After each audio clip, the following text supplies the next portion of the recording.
তো আজকে আমি ফ্লিপকার্টে কিছু অর্ডার দিয়েছিলাম, আমার পার্সেলটা এইমাত্র এলো। তো চলো খুলে দেখা যাক যে পার্সেলটা যে জিনিসটা আছে সেটা কিরকম হয়েছে।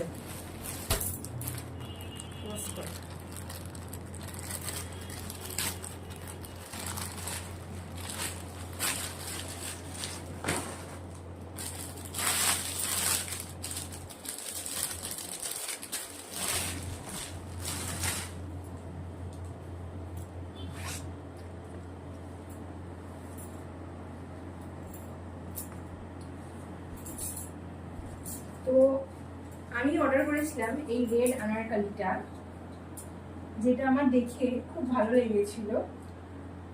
বাট ফ্লিপকার্টে যখন ফটো দেখেছিলাম একটু অন্যরকমই লাগছিল, বাট ঠিক আছে, খুব একটা খারাপ না। তোমরা দেখে জানো যে কিরকম হয়েছে। এটা দুপাট্টা।